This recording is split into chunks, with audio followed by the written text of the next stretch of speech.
الحمد لله القائل إنا أنزلنا إليك الكتاب بالحق لتحكم بين الناس بما أراك الله ولا تكن للخائنين خصيما أشهد أن لا إله إلا الله وحده لا شريك له وأشهد أن محمدا عبده ورسوله اللهم صل وسلم على سيدنا محمد وعلى آله وصحبه أجمعين أما بعد فيا أيها المسلمون اتقوا الله أوصيكم وإياي بتقوى الله فقد فاز المتقون قال الله تعالى يا أيها الذين آمنوا اتقوا الله حق تقاته ولا تموتن إلا وأنتم مسلمون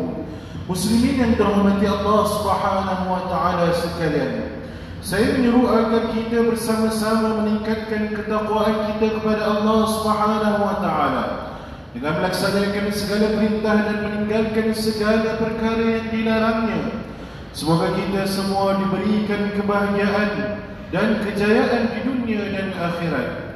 Para jemaah diingatkan supaya jangan bermain dengan telefon bimbit ketika khutbah disampaikan. Pada hari yang mulia ini, khatib akan membicarakan khutbah bertajuk Enakmen Jenayah Syariah, Undang-Undang yang Mendidik. Hadirin Jumaat yang dirahmati Allah Subhanahu wa taala. Undang-undang syariah merujuk kepada satu cabang perundangan Islam yang berkaitan dengan perlakuan jenayah dan hukuman terhadap kesalahan tertentu, seperti mana yang dibahaskan dalam kitab-kitab fiqh al-jinayat. Antara jenis hukuman yang telah ditetapkan oleh syariat adalah hukuman hudud yang melibatkan kes-kes jenayah seperti zina, mencuri, minum arak, qadhaf, iaitu tuduhan zina tanpa 4 orang saksi lelaki, murtad dan hirabah, iaitu jenayah merampas harta orang lain sama ada menggunakan kekerasan atau ubutan secara individu atau berkumpulan. Selain daripada hukuman hudud, terdapat juga hukuman berbentuk qisas, iaitu hukuman balas terhadap jenayah yang melibatkan nyawa dan kecederaan anggota badan. Dalam kes sekiranya pengampunan diberikan oleh waris mangsa, maka pelaku akan dikenakan diat, iaitu bayaran pampasan yang ditetapkan. Di samping itu, terdapat juga hukuman ta'zir, iaitu hukuman yang ditentukan oleh pihak pemerintah terhadap kesalahan-kesalahan yang tidak termasuk dalam kategori hudud dan qisas. Hukuman ini tidak ditetapkan secara khusus oleh nas, tetapi diserahkan kepada kebijaksanaan pemerintah berdasarkan tahap keseriusan kesalahan dan maslahat umum masyarakat. Hadirin Jumaat yang dimuliakan, di Malaysia, undang-undang syariah dilaksanakan dalam bentuk enakmen jenayah syariah di peringkat negeri-negeri. Enakmen jenayah syariah ini merupakan bentuk hukuman ta'zir yang digubal oleh pihak berautoriti, iaitu ulil amri, berpandukan prinsip-prinsip syariah dan masih dalam ruang lingkup bidang kuasa yang dibenarkan oleh perlembagaan persekutuan.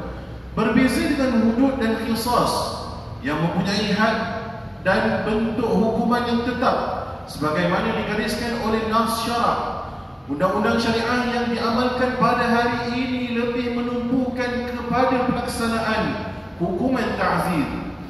Undang-undang ini bersifat fleksibel dalam menentukan jenis dan kadar hukuman terhadap sesuatu kesalahan tanpa menyalahi mana-mana prinsip asas syariah.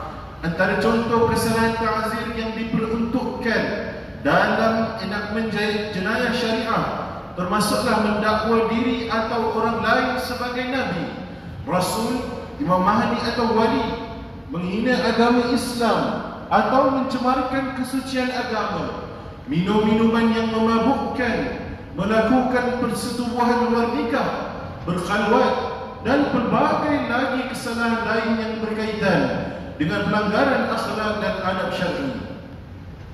Kesemua bentuk kesalahan ini diberi perhatian dalam undang-undang syariah sebagai langkah pencegahan sosial dan pembinaan masyarakat Islam yang berakhlak dan bermaruah. Maka jelaslah bahawa pelaksanaan undang-undang ini bukanlah bertujuan menghukum semata-mata, tetapi ia adalah sebahagian daripada tanggungjawab ulil amri dalam menjaga 5 perkara utama yang dituntut syariah, iaitu agama, nyawa, akal, keturunan dan harta. Moga dengan wujudnya enakmen jenayah syariah ini selari dengan hikmah diutuskan Rasulullah SAW, iaitu untuk menyempurnakan akhlak manusia dan membimbing mereka keluar daripada kegelapan jahiliyah yang penuh dengan kezaliman dan penindasan. Hadis yang diriwayatkan daripada Abu Hurairah radhiyallahu anhu bahawa Rasulullah SAW bersabda, "Innama bu'ithtu liutammima salihal akhlaq." Sesungguhnya aku diutuskan untuk menyempurnakan akhlak yang baik. Riwayat Ahmad. Hadirin jemaat yang dikasihi Allah Subhanahu wa taala. Di negeri Selangor, penggubalan enakmen jenayah syariah 1995 menjadi bukti nyata komitmen pelaksanaan syariat Islam yang berasaskan 5 prinsip maqasid syariah seperti yang telah disebutkan tadi. Kelima-lima prinsip ini bukan hanya menjadi tongkat perundangan, malah berperanan sebagai kerangka penting dalam memastikan syariat Islam berfungsi untuk melindungi hak, maruah dan kehormatan insan yang disebut sebagai karamah insaniyah. Mari kita lihat bagaimana prinsip-prinsip ini diterapkan dalam peruntukan enakmen jenayah syariah yang telah digubal. Pertama, dalam usaha menjaga agama, Seksyen 8 enakmen ini memperuntukkan hukuman terhadap perbuatan mendakwa diri atau orang lain sebagai Nabi, Rasul, Imam Mahdi atau Wali. Ini bukan perkara remeh. Ia membuka ruang kepada ajaran sesat, memisungkan akidah umat dan mengelirukan masyarakat. Kedua, dalam memelihara kehormatan agama dan maruah umat Islam, Seksyen 10 memperuntukkan tindakan terhadap perbuatan menghina Islam atau memperlekehkan kesuciannya.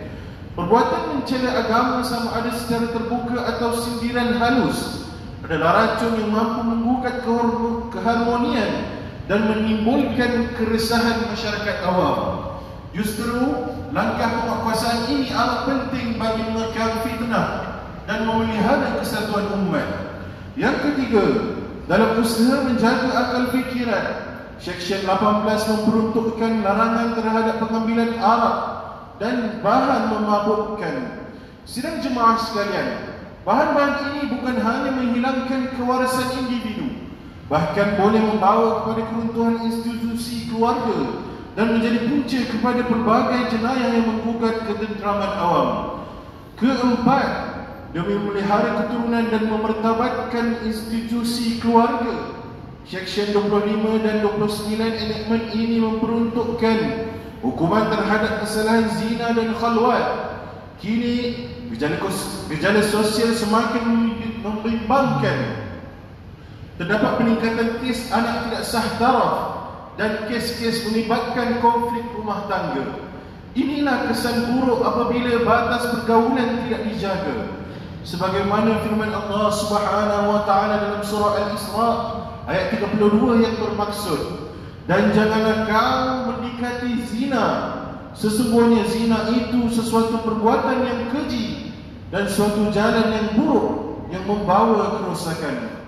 Kelima, bagi memelihara harta, Seksyen 17 enakmen ini memperuntukkan larangan terhadap perbuatan berjudi. Kita semua sedia maklum, judi bukan sekadar permainan untung nasib, tetapi satu permainan yang menanam sifat tamak haloba serta mendorong kepada ketagihan dan jenayah. Dalam Islam, harta adalah amanah yang mesti diuruskan dengan penuh tanggungjawab, bukan dijadikan alat untuk memenuhi kehendak nafsu dan keseronokan yang bercanggah dengan syariat.